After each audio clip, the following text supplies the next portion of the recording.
स्वागत है दोस्तों अपन YouTube channel ITI technical course में। दोस्तों ये पेपर इलेक्ट्रीशियन थ्योरी का सेकंड ईयर वाले स्टूडेंट के लिए है। यदि आप लोग ITI कर रहे हो और सेकंड ईयर पे हो, अभी आपके एग्ज़ाम होने वाले हैं, तो आप लोग ज़रूर देखना।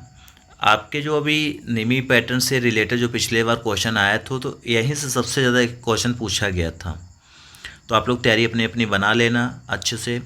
इसमें मैं आपको आज कम से कम 35 क्वेश्चन बता देंगे जो आपके भी एग्ज़ाम आने वाले पेपर में बहुत इम्पोर्टेंट है। चलिए आते हैं आज के फर्स्ट नंबर क्वेश्चन 251 नंबर की बात कर लेते हैं। अभी तक मैंने 250 क्वेश्चन तक पूरे कंप्लीट करा दिया हूँ। आज के जैसे फर्स्ट नंबर क्वेश्चन की बात कर लेते हैं। फर्स्ट नंबर हमारा क्वेश्चन ये है, प्रभाव क्या होता है यदि संकेंद्रित बाइंडिंग को पूरा होने के बाद स्प्लिट फेज मोटर में कुछ स्लॉट बिना बाइंडिंग के छोड़े गए हैं। ऐसा बोलता है कि क्या प्रभाव पड़ेगा जो संकेंद्रित बाइंडिंग करने में, जिसमें कुछ स्लॉट बिना बाइंडिंग के छोड़ दिए हैं, यानी खाली स्लॉट है, उसका प्रभाव ये पड़ेगा कि सामान्य रूप से काम करता रहता है। यदि हम खाली स्लॉट छोड़ दिए कोई भी, उसमें यदि संकेंद्रित बाइंडिंग नहीं किए हैं तो कोई भी दिक्कत नहीं जाएगी। अगला जैसे क्वेश्चन यहाँ पे दिया 252 नंबर दिया है, सार्वभौमिक मोटर की गति नियंत्रण के अपकेंद्री स्विच विधि में जो रेडियो व्यक्तिकरण को कैसे दबाया जा सकता है।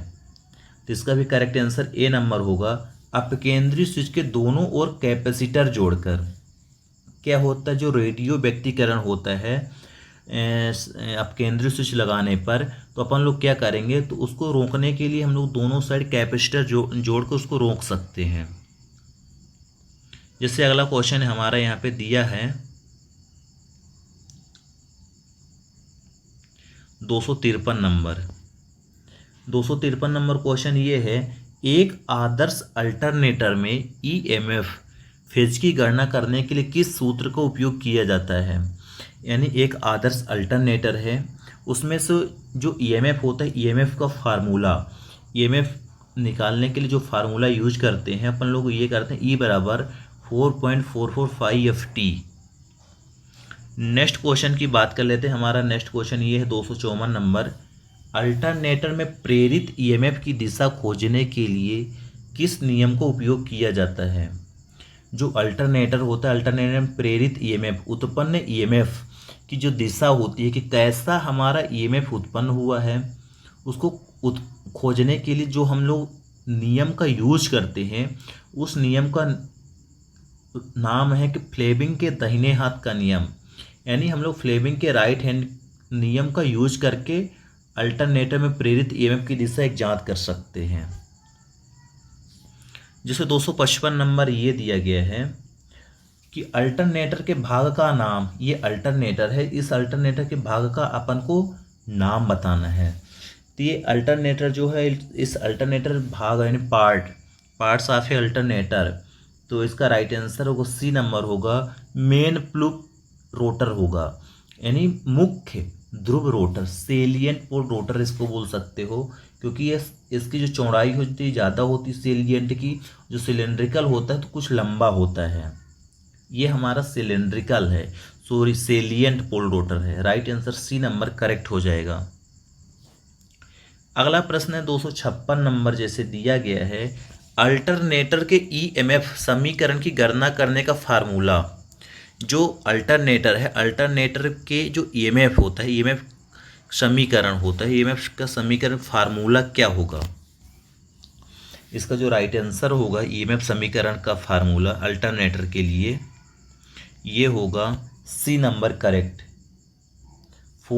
E बराबर 4.44 KD/KC/FT/m। जैसे नेक्स्ट प्रश्न दिया 257 नंबर दिया है, अल्टरनेटर को कैसे रेटेड किया जाता है। दोस्तों जो अल्टरनेटर होता है, अल्टरनेटर को अपन लोग कैसे रेटेड कर सकते हैं। इसका राइट आंसर होगा A नंबर KVA।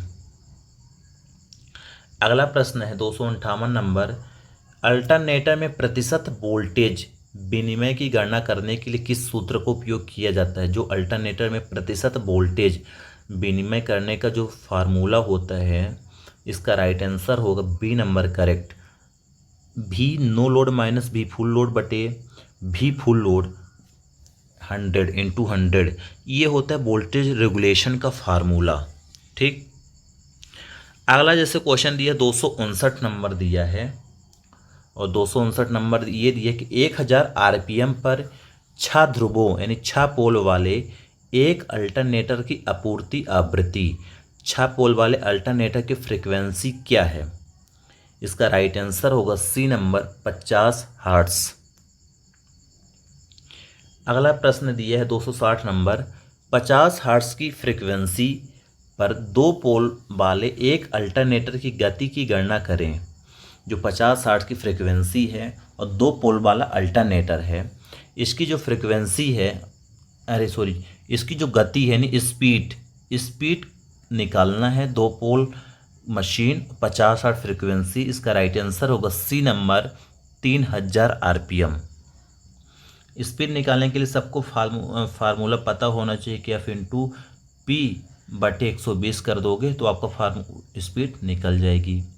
नेक्स्ट जैसे प्रश्न दिया है 261 नंबर है, 2 अल्टरनेटर को समानांतर संचालन के डार्क लैंप विधि में लैंप किस स्थिति में बुझ जाता है?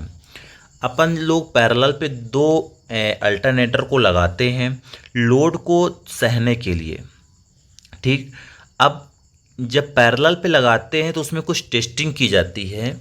एक होती है डार्क लैंप विधि। इस डार्क लैंप विधि में जो टेस्टिंग की जाती है, इसके बारे में ये बोल रहा है कि जब आप लोग टेस्टिंग करते हैं तो ऐसी कौन सी स्थिति आती है जिस टाइम पे हमारा लैंप ऑफ हो जाता है। इसका राइट आंसर ये हो जाएगा कि वोल्टेज और पावर रेटिंग बराबर है। वोल्टेज रेटिंग और पावर रेटिंग जब बराबर होती है तो हमारा लैंप बुझ जाता है और हम लोग को ये मालूम हो जाता है कि हमारा जो अल्टरनेटर है पैरेलल पे चलने के लिए तैयार हो चुका है, हम चला सकते हैं। अगला जैसे प्रश्न दिया 262 नंबर, अल्टरनेटर में आर्मेचर प्रतिक्रिया के कारण डीमैग्नेटाइजिंग प्रभाव की भरपाई कैसे करें? जो डीमैग्नेटाइजिंग है उसका जो प्रभाव होता है तो फील्ड एक्साइटेशन धारा में वृद्धि करके हम लोग प्रभाव को बढ़ा सकते हैं। अगला प्रश्न 263 नंबर ये दिया गया है, सिंक्रोस्कोप का उपयोग क्या है? जो हम लोग अल्टरनेटर पे सिंक्रोस्कोप का यूज करते हैं उसका मेन उद्देश्य ये होता है कि अपन लोग समानांतर के लिए सही तुरंत संकेत, क्या होता है कि जब हम लोग पैरेलल पे जो अल्टरनेटर को लगाते हैं सिंक्रोनोस्कोप के माध्यम से टेस्टिंग कर लेते हैं। अगला क्वेश्चन है 264 नंबर है, अल्टरनेटर के रोटर को डीसी प्रदान करने वाले उपकरण का नाम क्या है? सबको मालूम होगा एक्साइटर। अल्टरनेटर जो उपकरण है उसको जो डीसी सप्लाई मिलती है तो एक्साइटर के माध्यम से ही मिलती है। अगला जैसे प्रश्न दिया गया है 265 नंबर है, 265 नंबर, अल्टरनेटर में डैम्पर वाइंडिंग का उद्देश्य क्या है? ठीक, जो डैम्पर वाइंडिंग है दोस्तों उसका उद्देश्य मेन ये होता है कि वोल्टेज रेगुलेशन में सुधार करता है। अगला जैसे प्रश्न यहाँ पे दिया गया है, अल्टरनेटर के समानांतर संचालन से पहले किस स्थिति को संतुष्ट किया जाना है? यानी जो अल्टरनेटर होता है अल्टरनेटर पैरेलल चलने से पहले कौन सी स्थिति संतुष्ट कर सकते हैं? इसका करेक्ट आंसर होगा बी नंबर, फेज अनुक्रम समान होना चाहिए। यानी जो फेज सीक्वेंस होता है समान होना चाहिए। अगला जैसे प्रश्न है 267 नंबर है प्रश्न, 4 पोल वाले रेटेड वोल्टेज पर 50 हर्ट्ज की आपूर्ति आवृत्ति के साथ जुड़े एक अल्टरनेटर की गति क्या है? इसका जो राइट आंसर होगा 267 का बी नंबर होगा 1500 आरपीएम। यानी आपकी 4 पोल की मशीन है और 4 पोल की मशीन है और 50 हर्ट्ज फ्रीक्वेंसी है, 120 ये है तो आप आरपीएम निकाल सकते हो, 1500 आरपीएम आएगा।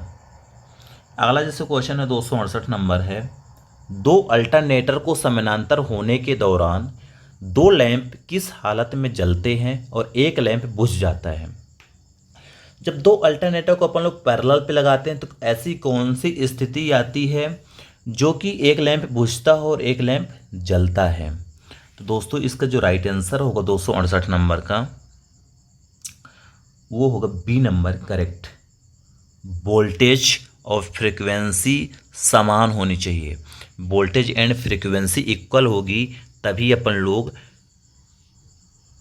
समानांतर पे लगा सकते हैं जनरेटर को। अगला जैसे 269 नंबर क्वेश्चन ये दिया गया है, यदि भार बढ़ता है तो अल्टरनेटर का टर्मिनल वोल्टेज कम हो जाता है। भार यानी जो लोड होता है, लोड को हम लोग ज़्यादा बढ़ा रहे हैं अल्टरनेटर पे तो टर्मिनल वोल्टेज कम हो जाती है। कारण ये है कि आर्मेचर प्रतिरोध। ठीक।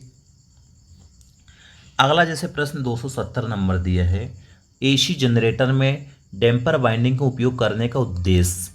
जो एसी जनरेटर होती है उसमें डैम्पर वाइंडिंग करने का उद्देश्य क्या है। इसका जो राइट आंसर होगा ए नंबर होगा, हीटिंग को रोकता है। 271 नंबर दिया है कि अल्टरनेटर का प्रकार। दोस्तों आपको एक अल्टरनेटर दिख रहा है, इसका आपको सिंपल कुछ नहीं प्रकार बता देना है। इसका राइट आंसर ए नंबर होगा, ब्रश रहित अल्टरनेटर। अगला जैसे प्रश्न दिया गया है 272 नंबर, यहाँ पे दो पोल 50 हर्ट्ज अल्टरनेटर के आरपीएम में गति की गणना करें। 272 नंबर क्वेश्चन है, इसमें अपन को आरपीएम में गणना करना है। 272 नंबर का राइट आंसर होगा ए नंबर 50 आरपीएस।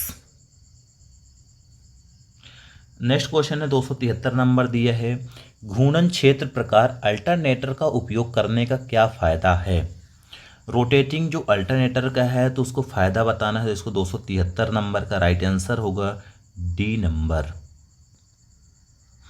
नेक्स्ट है 274 नंबर, अल्टरनेटर में फील्ड उत्तेजना धारा को बढ़ाने से क्या प्रभाव पड़ता है।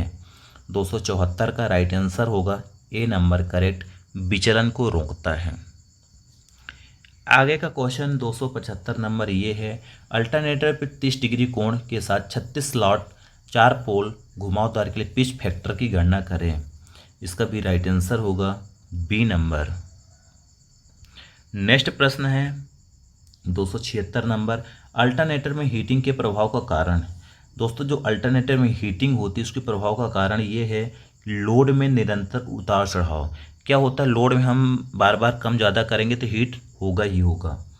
अगला दिया है 277 नंबर, यदि एक अल्टरनेटर से लोड हटा दिया जाता है तो वोल्टेज 480 वोल्ट से 660 वोल्ट तक बढ़ जाता है।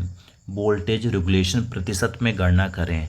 अपन लोग को वोल्टेज रेगुलेशन प्रतिशत में गणना करना है 480 से 660 वोल्टेज तक के बीच का। इसका राइट आंसर अभी तो सी नंबर आ रहा है 37%। ठीक, ये अल्टरनेटर के क्वेश्चन थे, आप लोग बिल्कुल इसको तैयार कर लो।